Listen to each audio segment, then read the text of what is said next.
มัดคาน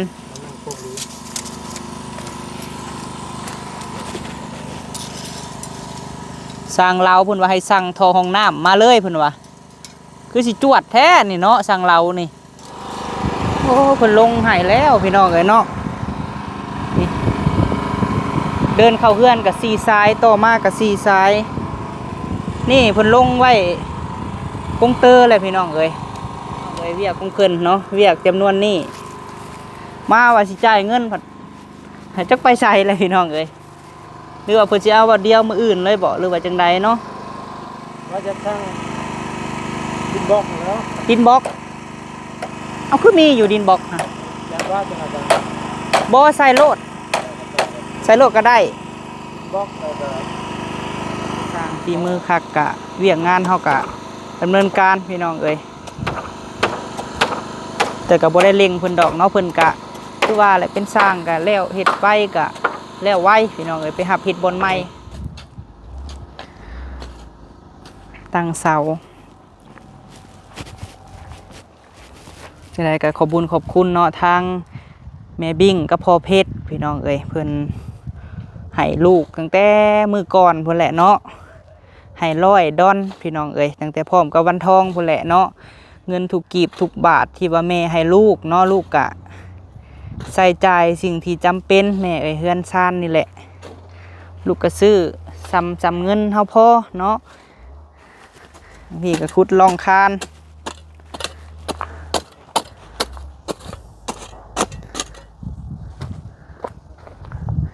3 เมตรบ่อ้ายต่ออองนี่3 เมตร 50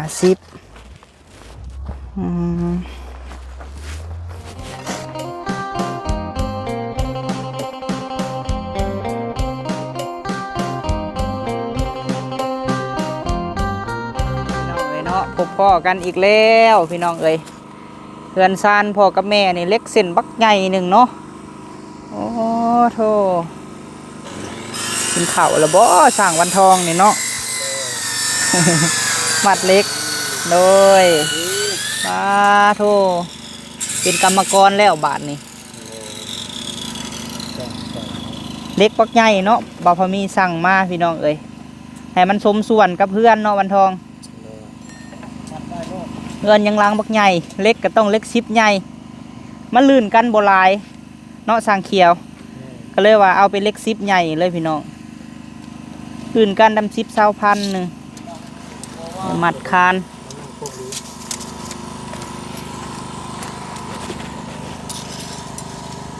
สร้างเราเพิ่นว่าให้สั่งทอห้องน้ำมาเลยเพิ่นว่าคือสิจวดแท้นี่เนาะสร้างเรานี่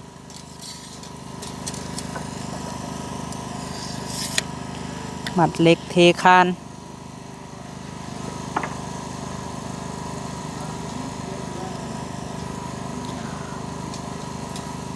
เมื่อระบบสารพวกไฟฟ้านี่คือบ่ได้บอกกันเนาะ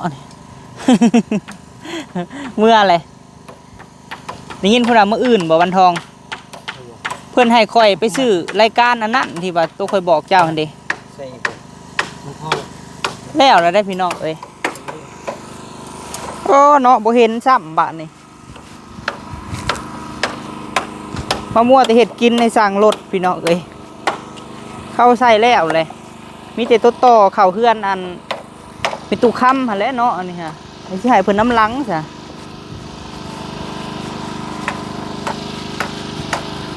โอ้เพิ่นลงกงต่อกงเตอร์ให้แล้วพี่น้องเอ้ย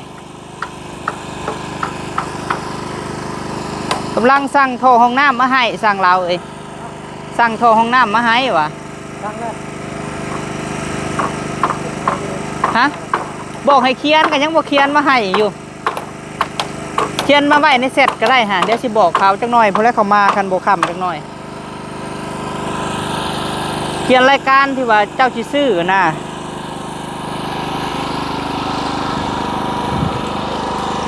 โอ้เพิ่นลงให้แล้วพี่น้องเอ้ยเนาะเดินเข้าเฮือนกับซีซ้ายต่อมากับซีซ้ายนี่เพิ่นลงไว้กงเตอร์เลยพี่น้องเอ้ยลงเข่ากงเตอร์ไว้เนาะอาจจะมื้ออื่นบ่เพิ่นสิมาอันแล่นเข้าเฮือนมีตุคำนี่เนาะเด้ แล้วพี่น้องเอ้ยนี่เพิ่นมาจับไว้ใส่อยู่นี้เนาะยังบ่แต่บ่ทันแล่นเข้าในเฮือนกะเบิดพี่น้องเอ้ยเวียกของเพิ่นเนาะเวียกจำนวนนี้มาว่าสิจ่ายเงินผัดให้จักไปใส่เลยพี่น้องเอ้ยหรือว่าเพิ่นสิเอาว่าเดียวมื้ออื่นเลยบ่หรือว่าจังใดเนาะเอาเจ้าของเพิ่นก็บ่เห็นพี่น้องเอ้ยมื้อนี้แม่ตุค่ำก็ได้เพิ่นสิกวดทานบ่หรือว่าจังใดเนาะและดีใจนะแม่ตู้พี่น้องเอ้ยเพิ่นก็จดรายการเนาะให้บ่าวพะมีไปซื้อค่ามือเพิ่นน่ะล้าน6พี่น้องเอ้ยค่ามือเที่ยวเพิ่นแล่นกระดานไฟเข้าเฮือนเนาะโดยนั่นแหละเฮาซื้อเรียบร้อยพี่น้องเอ้ยเป็นของเฮาเองยังแต่บ่ทันจ่ายเงินให้เพิ่นฟืนไฟถือว่ามาหดเฮือนแล้วพี่น้องตอนนี้มีแต่ว่าเพิ่นสิดึงสายเข้าแล่นในเฮือนเนาะโอ้ไฟ4 สายพี่น้องเอ้ย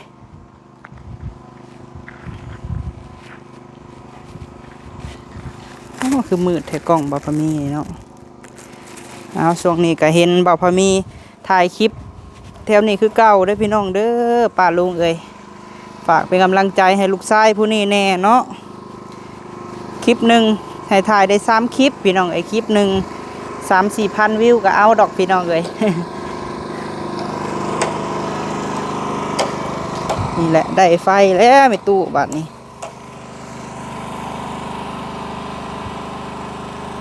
บัดนี้เฮือนใหญ่พอกับแม่แล้วก็แผ่นไปใส่เลยพี่น้องเอ้ยมันก็สบายเนาะมันสิบ่ได้ดึงไกล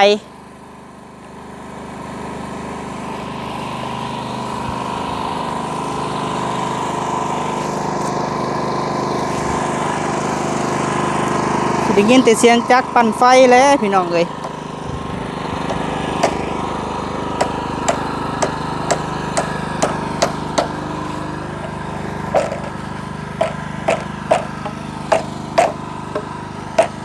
มาส่งมื้อนี้บ่ทอนะ ฮะจากแรกส่งไปเลยว่าเอาท่อมาส่งให้ในเด้อว่ะพกท่อแล้วว่ะบัดมียังแน่มียังตื่มอีก ว่าจะทั้งดินบล็อกแล้ว ดินบล็อกเอาคือมีอยู่ดินบล็อกฮะ ยันว่าจะอาจจะ บ่ใส่โลดก็ได้ ดินบล็อกแล้วก็ท่อ โอ้ สีเด้อ ดินบล็อกนะเอาตัวนั้นก็ได้อ้ายเอามาใส่ก่อนก็ได้เพราะว่าก็เป็นของพ่อกับแม่คือกันตัวนั้นก็ได้เพิ่นเป็นคนซื้อคือกันมีแต่ว่าเขามันบ่พอบรรณาแล้วเขาจังสั่งมาใหม่เนาะมีแต่เจ้าจดท่อนะให้เฮาแล้วเฮาสิส่งไปให้เพิ่นใหม่อีก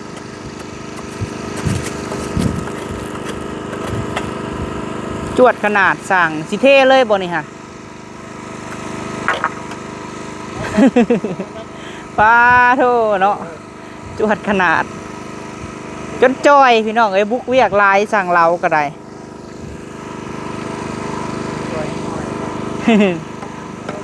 แห้งจอยแห้งน้อยเขาไว้ขนาดพี่น้องเอ้ยก็เพิ่นลงมือเลยเพราะว่าเคยจ้างเพิ่นผ่านมาบุกเป็นบุกเราก็ได้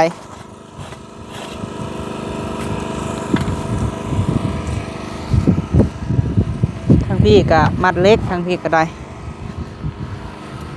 โอ้เพิ่นซานเล็กใหญ่ขนาดเนาะโอ้ยังมันสิแน่นหนาเลยพี่น้องเอ้ยหรือว่าแหละบ่พอมีก็สั่งมาให้พ่อกับแม่ก็สั่งมาแบบมันสิเว้าก็เฮาก็เบิ่งให้เพิ่นเนาะพี่น้องเนาะเพิ่นก็แนวใดที่ว่าจบงามเฮาผู้อยู่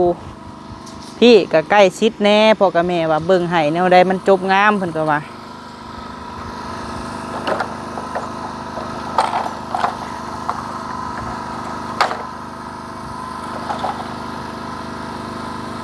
น้ำมันเฮายังอยู่บ่วันทองยังน้อยหนึงโอ้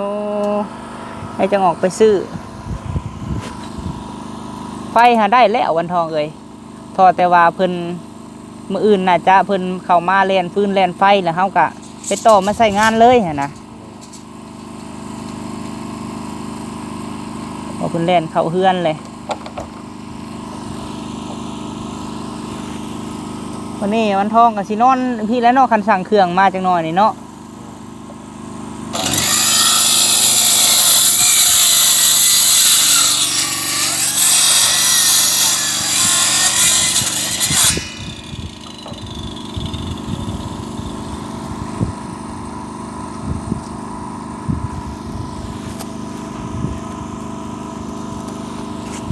นอนสัวข้าวก็เอาเตียงก็ได้เนาะวันทองเนาะ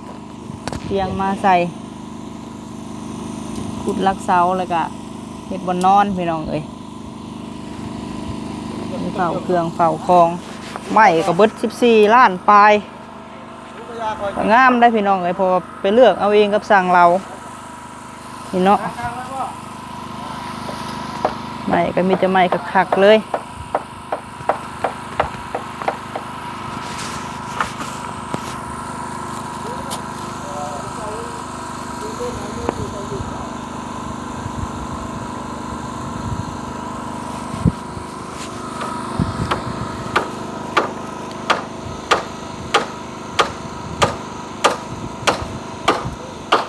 ได้สร้างฝีมือคักกะเวียกงานเฮากะดำเนินการพี่น้องเอ้ยแต่ก็บ่ได้เล็งเพิ่นดอกเนาะเพิ่นกะคือว่าแหละเป็นสร้างกะแล้วเฮ็ดไปกะแล้วไว้พี่น้องเอ้ยไปหับเฮ็ดบอนใหม่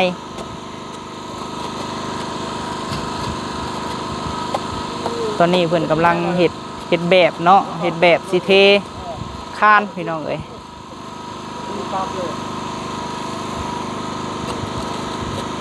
เพราะว่าตัวนี้ห้องน้ำเด้อแม่เอ้ยห้องน้ำนี่เทเป็นคานปูน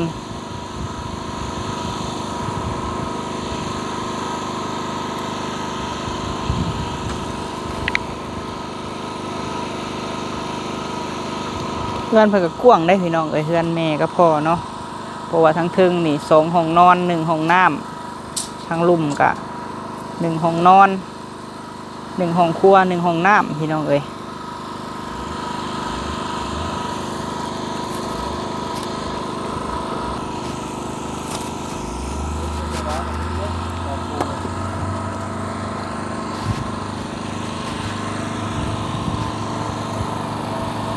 อันนี้เห็นแล้วเนาะเป็นสัดส่วนห้องน้ำ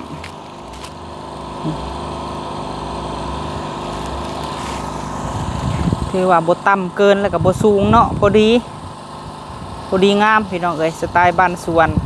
ถ้าแล้วก็เขตนี่ป้ายืนหนึ่งเลยของแม่นี่ของพ่อกับแม่นี่งามเลยเขตนี่นะนี่เนาะบรรยากาศก็ดีพี่น้อง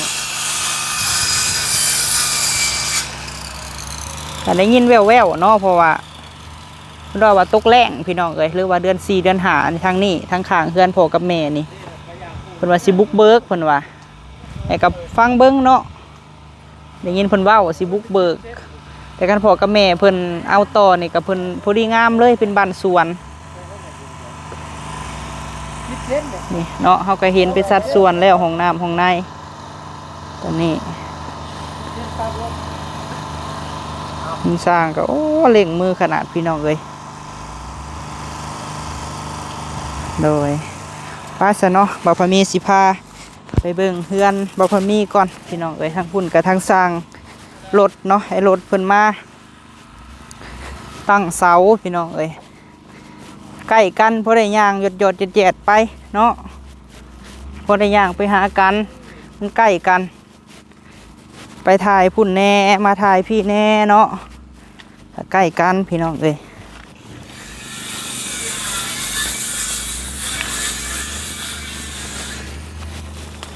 นางสร้างเพิ่นกับมาผู้เดียวทางนี้ก็ค่อยเฮ็ดค่อยไปพี่น้องเอ้ยทางเฮือนซานบ่าวพามีนี่ก็ค่อยเฮ็ดไปทีละขั้นตอนพี่น้องเอ้ยเนาะคนออกมาอยู่หลายแล้วพี่น้องเอ้ยนี่ออกมาอยู่เบิดเลยแถวนี้วันเสาร์วันอาทิตย์เขาออกมา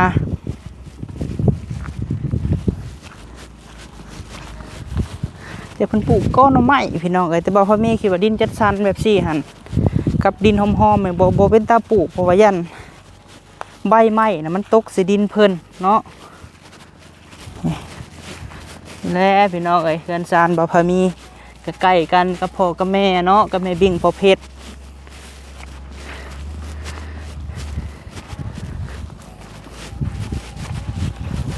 มาก็เฮ็ดกินเฮ็ดอยู่เฮ็ดกินให้สร้างพี่น้องเอ้ยบ่าวพามีก็ได้ฮะเนาะโธ่เปิดเพลงยังนอนน่ะเนาะเนาะไปเบิ่งเฮือนก่อน มื้อเช้านี่ทางสร้างรถพี่น้องเอ้ยเพิ่นมาตั้งเสาให้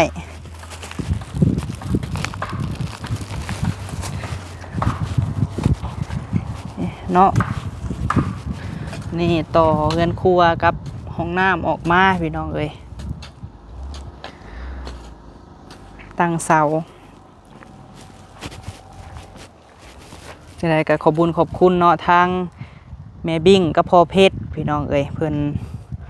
ให้ลูกตั้งแต่มื้อก่อนพุ่นแหละเนาะให้100 ดอนพี่น้องเอ้ยตั้งแต่พร้อมกับวันทองพุ่นแหละเนาะเงินทุกกีบทุกบาทที่ว่าแม่ให้ลูกเนาะลูกกะใส่ใจายสิ่งที่จำเป็นแม่เอ้ยเฮือนซ่านนี่แหละลูกก็ซื้อจำเงินเฮาพอเนาะจำเงินเฮาพอนี่แหละแล้วซื้อดินมาแน่พี่น้องไอ้บ่พอมีก็ได้ดินรถหนึ่งสิปลูกพักหักต้องหามือว่างๆพี่น้องไอ้มือที่ว่าบ่มีเวียกหลายเนาะสิปลูกพักพี่น้องเอ้ยดินอันนี้ให้มันเป็นดินปลูกฟังเนาะเอามาไกลเนี่ยรถ1 500,000พ่อกับแม่เพิ่นให้ก็ไว้ใส่ใจที่ว่าจำเป็นแบบซี่แหละพี่น้องเอ้ยรายการนี้ทางสร้างเพิ่นสบายดีเด้อไอ้รถเด้อ เดียวลุยเนาะวันนี้เนาะโอ้พี่ก็ขุดลองคาน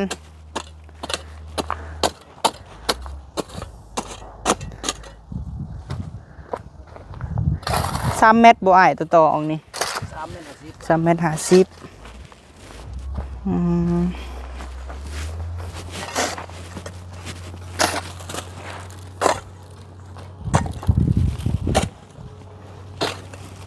เมตรนี่ต่อออกมานี้พี่น้องเอ้ยต่อไปกะคุมห้องน้ำเนาะไอ้เนาะแถวนี้ก็คุมห้องน้ำห้องในก็สิมีทางยางแน่เพราะว่าก็เว้าก็อยู่ไอ้รถก็ว่าเพื่ออนาคตพี่น้องเอ้ยยันว่าเป็นบ้านเป็นยังเลยระวังที่สุดก็คือน้ำเนาะไอ้เนาะ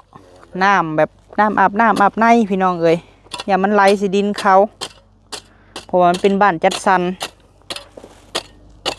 อันนี้ก็ยังเม็ดปลายบ่อ้ายออกมานี่1 เมตร 50ได้อยู่ดอกเนาะเอาก็บ่ได้ตกใส่ของเขา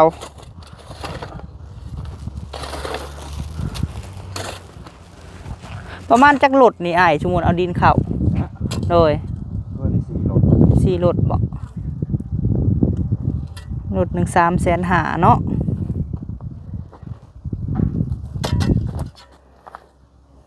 มาเบิ่งไปพี่น้องเอ้ย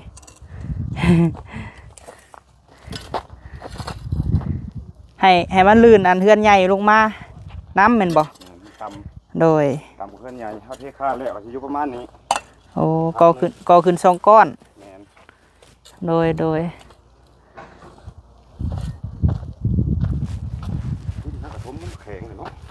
แม่นมันเจ็บไว้ดินอันนี้ฮะ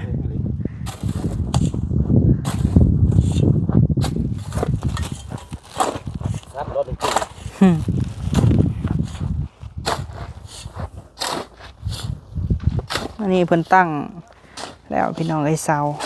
ตอกมาตัวเทิงนี่แล้วเนาะไอ้เนาะตัวเฮือนใหญ่นี่ขึ้นโค้งเรียบร้อยพี่น้องเอ้ย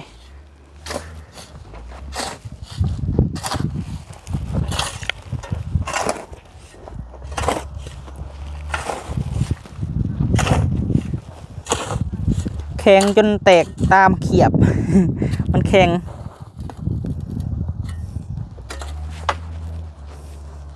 ปูนนี่ก็แข็งไว้เนาะไว้บ่ได้เลยยังนานได้อยู่โดย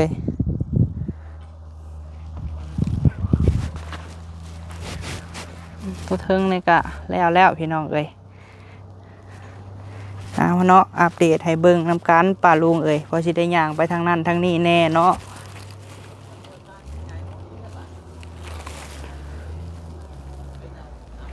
เพราะว่าบ่พอมีคิดว่าต่อไปอนาคตป่าลุงเอ้ยเนาะเฮาก็สิได้เดินท่อน้ำท่อในพี่น้องเอ้ยต้องเบิ่งเนาะเพื่ออนาคตแล้วย่านว่าเป็นบ้านจัดสรรบัดต่อไปพี่น้องเอ้ยมันสิยากเรื่องน้ำเรื่องในเฮาใส่น้ำอย่ามันตกสิดินหมู่หั่นนะนั่นแหละจังถามกับสร้างรถอยู่คือห้องน้ำเพิ่นนี่เพิ่นก็เอาเข้าในเด้เนาะท่อมันเบิ่งทรงนี่ บ่แม่น6ท่อมันบ่เพิ่นใส่เนาะไอ้รถ ประมาณนั้นนะ โอ้ส่วนหลายไผก็เอาห้องน้ำมาทางหลังนี่เนาะเฮาก็เอามาทางเพิ่นคือกันเฮาก็ และพอดี คือคงไม่บิ่งก็สบายแนวหนึงได้ลาวหันแบบสมมุติว่าเขาบ่ทันดุดนั่นเราก็แบบคันน้ำในมันก็สิไหลไปพุ่นก็สบายเนาะมันก็สิบ่อยู่แบบแออัดเกินนะพี่น้องเด้มันก็บ่ไกลกันของพ่อของแม่เนาะอันนี้กับของมีเท่าคำ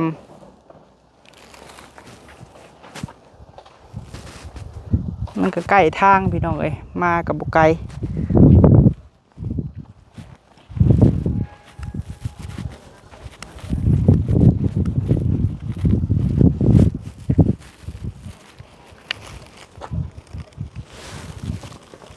นายท่านก็ถามมาว่าโซนได้บ่พ่อแม่เอ้ยบ่นอนเนาะกะโซนนี้พี่น้องเอ้ยห้องนี้เลยกะ2ห้องนอนนี้เนาะบ่นอนก็ได้และอันนี้หันเป็นห้องโถงเบิดเลย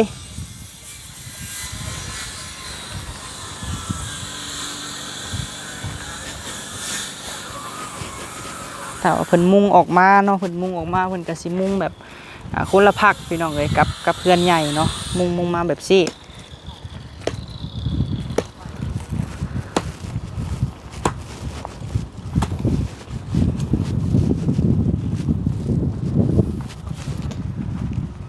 เนาะแหน่นเป็นแหน่นเลย ขนาดฝนบ่ทันตกใส่ได้นี่ มันเปียกไปแข็งครับ เออ มันแห้งเลยนะผมสัมผัสครับโบน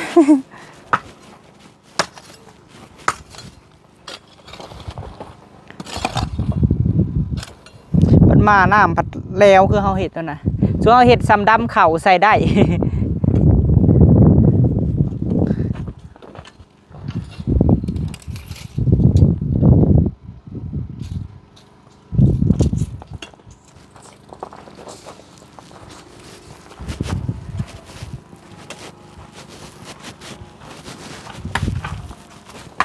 เดี๋ยวให้อ้ายเพิ่นเฮ็ดเวียกก่อนพี่น้องเอ้ยนี่เฮาก็ขึ้นอยู่เทิงแล้วเนาะ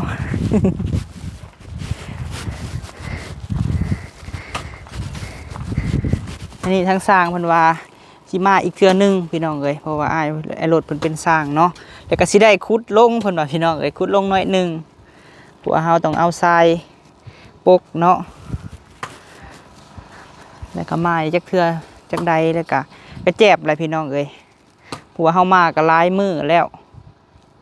ตั้งแต่มื้อเพิ่นนั่นบ่แหละพากันมาน้ำมาในจุดสีดำเข่าใส่ได้พี่น้องเอ้ยเข้าไว้ยังไงมันแน่นเห็นมันก็แน่นได้พี่น้องน่ะดินอันนี้ฮะ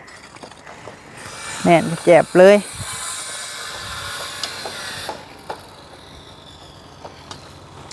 เอากะสิประมาณนี้พี่น้องเอ้ยเนาะเพราะว่ามีกระทายให้เบิ่งทั้งเฮือนแม่แน่เฮือนตัวเองน้ำเนาะโดยจังไดก็ขอบคุณหลายๆเด้อเนาะลืมบ่ได้กระทั่งแม่บุญทวีแม่เอ้ยเนาะที่ว่าได้สดซอยลูกเข้ามาแล้วก็ทางแม่บิ่งพอเพชรน้ำเนาะขอบคุณทางแม่รัดแม่เลืองน้ำเด้อแม่เอ้ยทางพ่อวงแม่แล่นน้ำเนาะทางแม่ใจดีเพิ่นบ่ประสงค์ออกสื่อออกน้ำพี่น้องอยู่ต่างประเทศพุ่นแหละที่ได้สดซอยลูกเข้ามาพร้อมด้วยแม่วงแม่น้องเนาะถ้าว่าเบิ่งคลิปลูกก็ขอบคุณสู่หม่องสู่บอนทุกกำลังแห่งใจและไว้พบพ่อคลิปหน้าพี่น้องเอ้ยสำหรับคลิปนี้ไปแล้วพี่น้องเอ้ยกล่าวคำว่าสบายดี